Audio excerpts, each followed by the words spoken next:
इस वीडियो में हम कॉग्निटिव साइकोलॉजी के डोमेन्स को जानेंगे।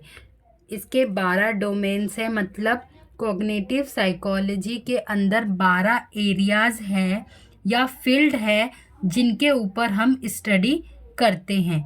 इनको एक एक करके जानते हैं।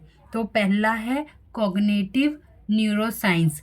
इसमें हम न्यूरॉन्स के ऊपर स्टडी करते हैं। मतलब कोई पर्सन अगर किसी तरीके से सोच रहा है तो उस टाइम उसके अंदर कौन से न्यूरॉन्स वर्क कर रहे हैं या कौन से ऐसे न्यूरॉन्स हैं जो ऐसे बिहेवियर्स के लिए रिस्पॉन्सिबल है, ये चीज़ें हम इसमें स्टडी करते हैं।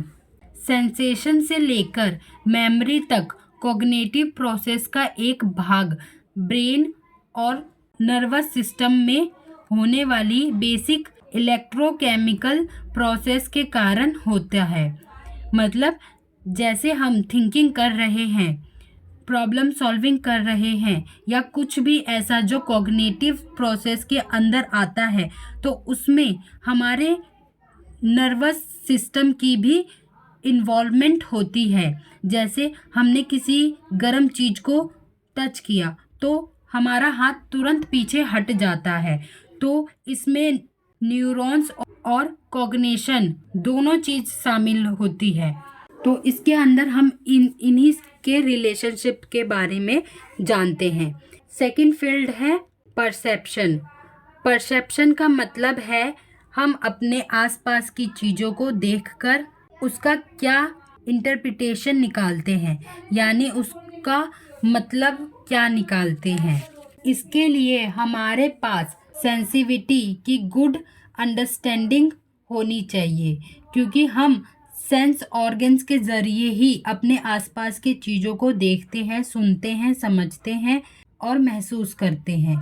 मान लीजिए हमारे सामने जो चीज़ है वो हमें ठीक से दिखाई नहीं दे रही है, तो हम उसके बारे में गलत इन्फॉर्मेशन बता सकते हैं। इस फील्ड में हम इसी चीज़ को स्टडी करते हैं।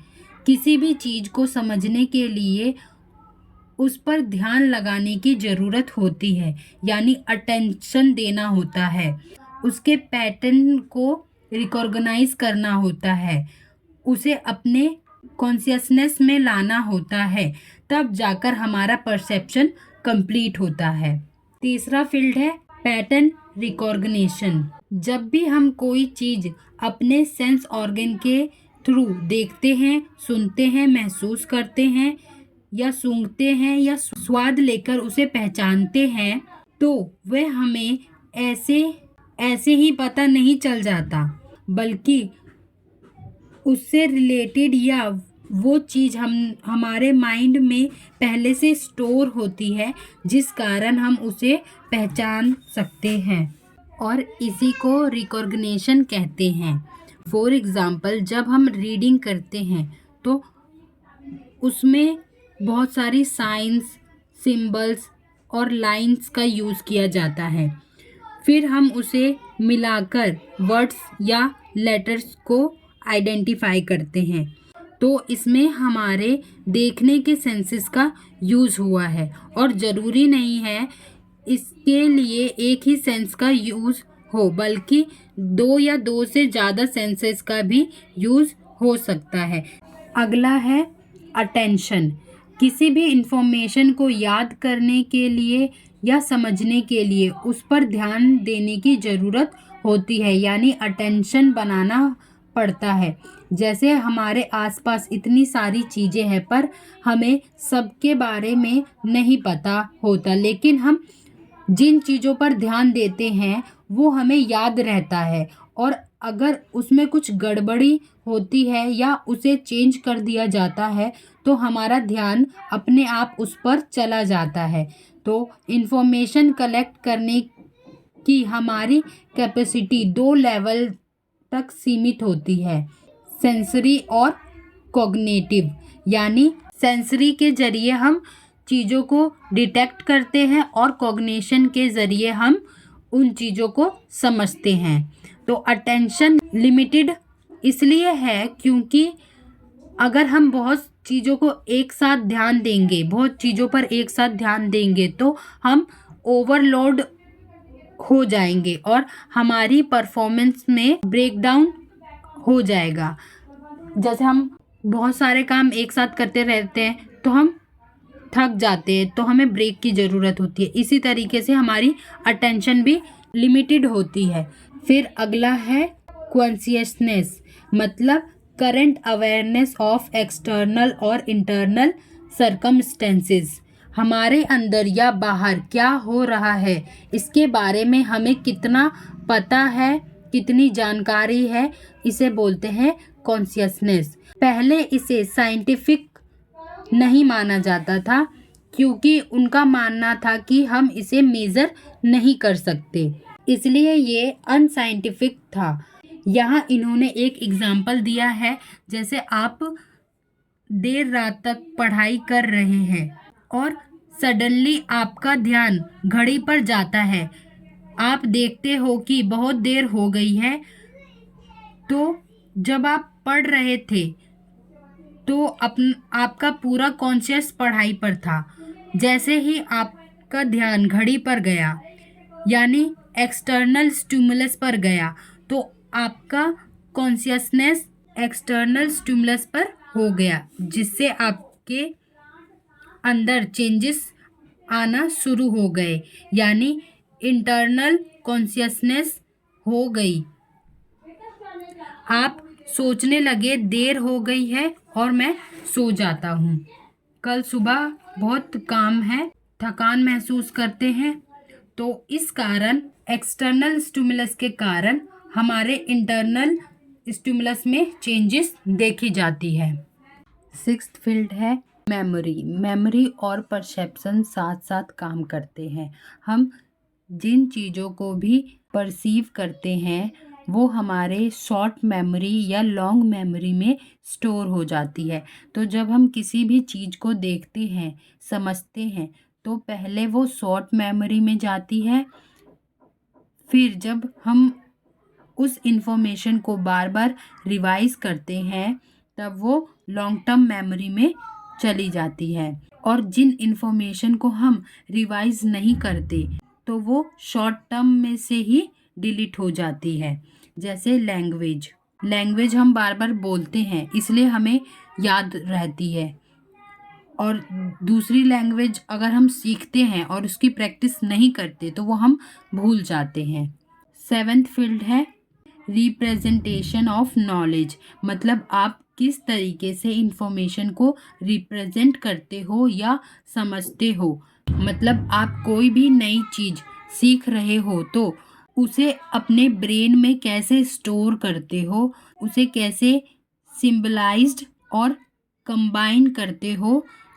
तो इसके दो एस्पेक्ट्स हैं। पहला, the conceptual representation of knowledge in mind, और दूसरा the way the brain store and process information, मतलब आप उसे कैसे समझ रहे हो और दूसरी चीज़ की आप उसे अपने ब्रेन में कैसे स्टोर कर रहे हो।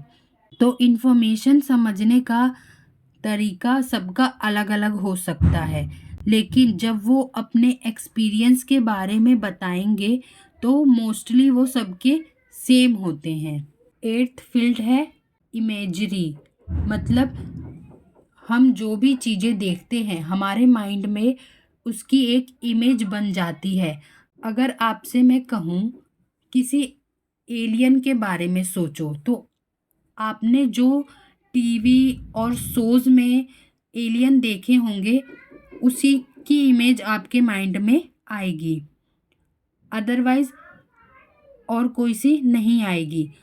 और अगर मैं आपको कोई ऐसी चीज़ बोल दूँ सोचने के लिए जो आपने पहले कभी देखी ना हो, तो आप उसकी इमेज आपके माइंड में नहीं आएगी।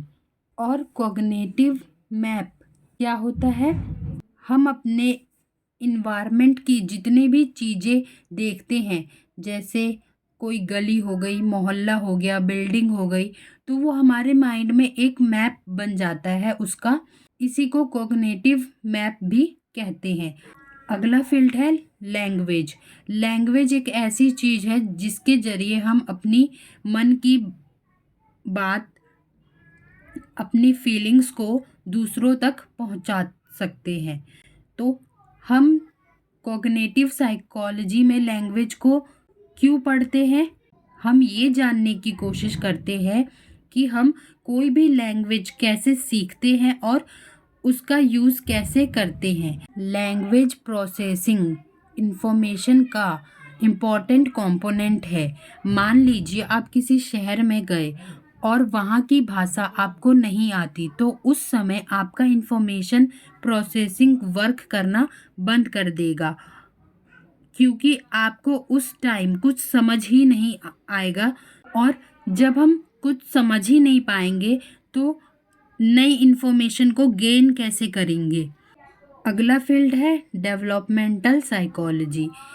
इसमें हम चेंजेस के बारे में पढ़ते हैं कि हमारे ब्रेन में कॉग्निशन से रिलेटेड क्या क्या चेंजेस होते हैं। जैसे हम दूसरी डेवलपमेंटल थ्योरीज में पढ़ते हैं कि किस स्टेज में ह्यूमंस के अंदर क्या क्या चेंजेस देखे जाते हैं, इसी तरीके से हम इसमें भी चेंजेस को पढ़ते हैं कि कौन सी स्टेज में आके ह्यूमंस के अंदर क्या कॉग्निटिव चेंजेस देखे जाते हैं। अगला है thinking and concept thinking. Cognitive psychology का एक बहुत ही इम्पॉर्टेंट टॉपिक है।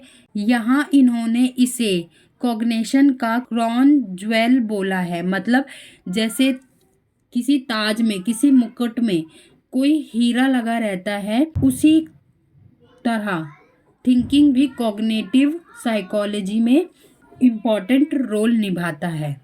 तो thinking new mental representation format करने का एक प्रोसेस है जो उस रिप्रेजेंटेशन को इंफॉर्मेशन में ट्रांसफ़र कर देता है। यानी जब भी हम किसी चीज़ के बारे में सोचते हैं, उसे समझते हैं, तो वो हमारे लिए इंफॉर्मेशन बन जाता है और कॉन्सेप्ट हमें हेल्प करता है किसी इंफॉर्मेशन को अंडरस्टैंड करने में। लास्ट फील्ड है ह्यूमन एंड आर्टिफिशियल इंटेलिजेंस। तो ह्यूमंस के पास इतनी इंटेलिजेंस है, इतनी एबिलिटी है कि वो चीज़ों को समझ सके, याद रख सके, कॉन्क्रीट और अब्स्ट्रैक्ट नॉलेज को समझ सकता है। कॉन्क्रीट मतलब जो सामने लिखी हुई है, मतलब जैसे अभी आप वीडियो पे ये लिखी हुई चीज़ें देख रहे हैं, तो ये कॉन्क्रीट नॉलेज हो गई। और जो चीज़ें बोल के समझाई जाती है वो अब्स्ट्रैक्ट नॉलेज होती है।